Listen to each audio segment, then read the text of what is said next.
Hey guys, how's it going? I want to show you real quickly how to actually go about creating a reminder. Like it's going to be a push notifications from the web to remind you something, to give you a reminder. And I'm going to show you an example of what that would be. Um, if we go about, there's a this task and I want to set a reminder for it, and I'm gonna try to set it so it's 11:15 right now. I'm gonna set it for 11:30, and I'm gonna give it 15 minutes before. When I add it, uh, just because it's exactly 11:15, it pops out. And even if I close the window, even if I go about doing anything, it will still show. So I'll show you with 11:32. It shows a message, success message. You can exit it, and you will basically receive it in 2 minutes. But let me show you how you would go about doing this in a full stack application. So first things first, you either want to have a progressive web app. I'm talking about uh, React app. You want to have created it with a progressive web app because that way you're going to have access to what's called a service worker. And the service worker is basically what's going to allow us to do all of this. So you would go creating a project with this, which I'm going to leave in the description below. And after you have it, after you create your app, your progressive app, you're going to have access to the service worker. And here's a notification that we talked about. Um, if you already have a project set up, you will actually go about installing what's called a work box on your front end. So, for example, I have my client over here and I have my backend. So, I would go about installing this plugin, which you can find over here. I'm going to leave you a link for it as well. And once you install it with npm or any other or yarn for that matter, you would go about and create the service worker and take all the steps necessary. So I try to like kind of make it as simple as I kind of can comprehend it myself. And I broke it down in 3 steps. So you would register a service worker, subscribe to it, and push the notification to the web push API.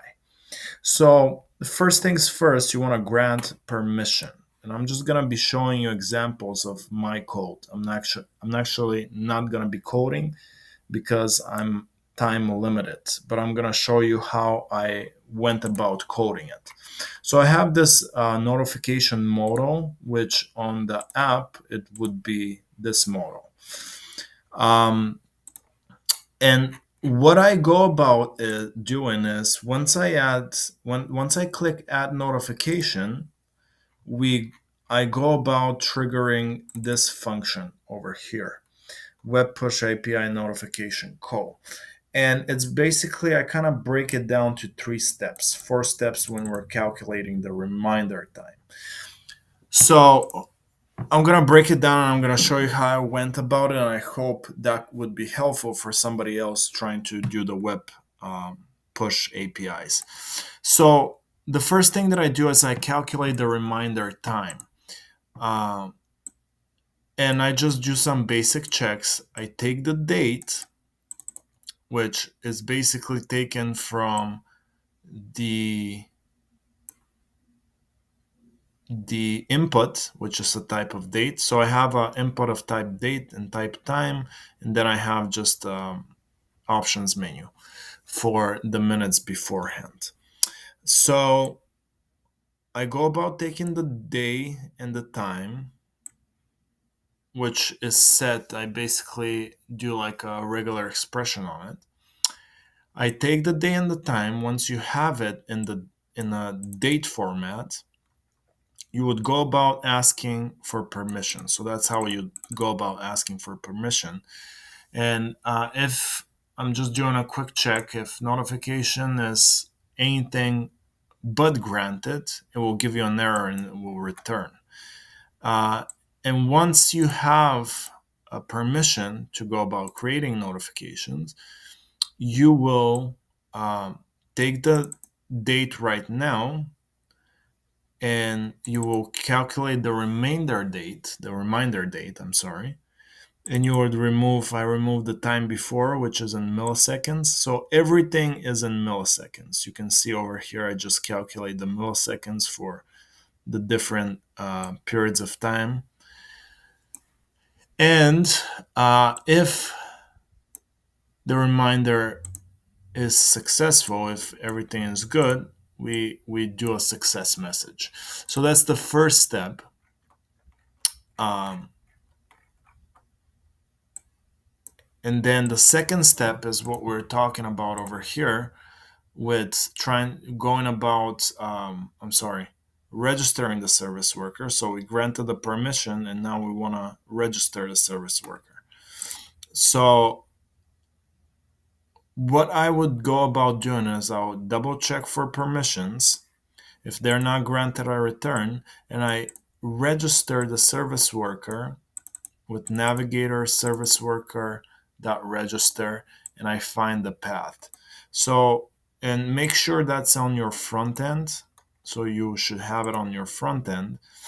And I'll show you what to go about doing with this. But you might have problems with actually finding the location because the Webpack bundler, whenever it's actually building the project, it will bundle it and it wouldn't be set in this in this path. So that's why you want the work box Webpack plugin in order for this to be found, for the service worker to be found, and it needs to be in the root registry, the root path of the project. So once we have that, we want to register the service worker, and I just do some simple checks. And afterwards, the second step is going about generating Vapid keys and subscribing. So the way you would go about generation of Vapid keys would be with the Web Push plugin. So you would go just memo Web Push, and the first plugin, it's fairly popular. You would go about installing it and make sure you install it for your backend. So, yes, install it for the backend, not the front end. And you would go about generating your Vapid keys. So you definitely want to check in all the documentation here. So you first thing you want to generate your Vapid keys, and it's gonna give you two strings of keys, which are gonna look like this. So that's my public, and I have my private in my environment. Uh, for the front end, you want your public Vapid key to be in your front end, and for the back end, which we're gonna look right now, you want the public and the private keys. So the way I'm gonna go about subscribing after you have those Vapid keys, after you generated them, um, you would go about doing. You just check if everything's ready. Make sure you await everything. Everything is a promise, so make sure you await it.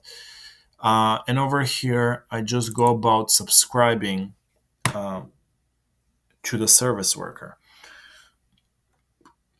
So I take the registered service worker with this method push manager. I create the subscribe and I trigger the subscribe, and I go about doing this, and I use the public Vapid key. Once that is done, I just check for some error checks and I return the subscription, and I have the subscription right here. So I have the subscription object basically returned back, and what that should give you back is like an endpoint. So you will get like an object with an endpoint coming from the browser, which could be like, it's different for Google, meaning for Chrome or for Mozilla or for Explorer for that matter, or Edge. They're all different, but it it basically is all the same. It's a service worker that stays on the browser that works on the back end. It's basically an API, and it will be triggered whenever you want it to be triggered. But the way you trigger it is from a full stack application, is from the back end. You should not be triggering it from the front end, because when you close your application, for example, if I close this, um, I would lose the functionality. So what I need to do is I need to actually trigger it from the back end.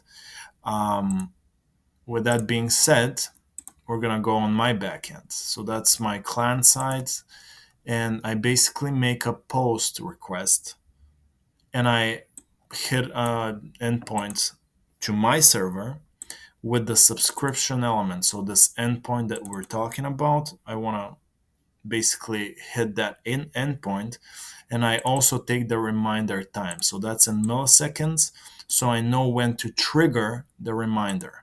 And I just take the task's name, so I know what to display.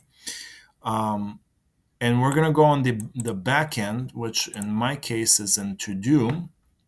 So I do a post request, as you see here, to this endpoint, to my server side, and in my server side and on my backend, I take the public and the private key. So just make sure you do it like this. Take push, which is gonna be a web push.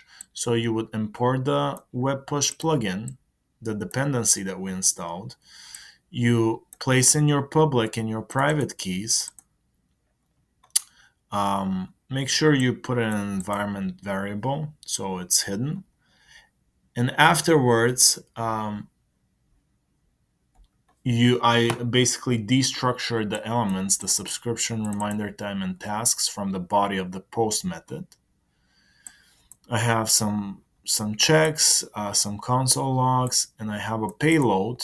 So the payload, you want to stringify it. Make sure it's stringified. And also over here, make sure you stringify the body when you're sending it. I'm using Axios. You can use Fetch API, whatever you would like. And once this is done, once you send it, make sure it's stringified. You want to set your timeout. So basically, use the JavaScript inherited function, which is a callback function. I take in the web push dependency, and I use the method sent notification. I parse it. You can do body parser if you want as well, but it really doesn't make any sense. You can use the json.parse, which will parse the previously stringified function, stringified body, and take the payload, which is basically an object with the title and the body, and I put the reminder time. So this way, this push notification that's gonna be sent to the service worker will be triggered at that time, and the time is already calculated as we saw before. And last but not least, you actually want to create the service worker, which I showed you, which make sure it's in your root folder. And if you've done it with the progressive web app, when the one I showed you, if you installed this, you will already have the service worker, and you'll have like the service worker registrations, which you don't really need, which I should delete. But once you have that, you will be able to send or display the notification or push it with the web push API to your client. And the way you would do it is with self, and then you add an event listener for push. Make sure it's the same. It says push, and you take the data. You do self.registration, show notification data, that title, and the body, and it will basically, with this, you will basically finish up the third step of sending the notification. So I know I was all over the place, but I know it was brief. I know it wasn't coded or anything. I mean, I wasn't coding with you as I was doing it, but I wanted to quickly show you how you can build a reminder, and that way you can actually go about implementing it and doing it so it's functional for you, and hopefully can work well. And we can see one more time, and I can close it. So I would actually close it. So the app is not even open, but because the service worker is working on the back, it will still display. It should display in 1 minute, and right there.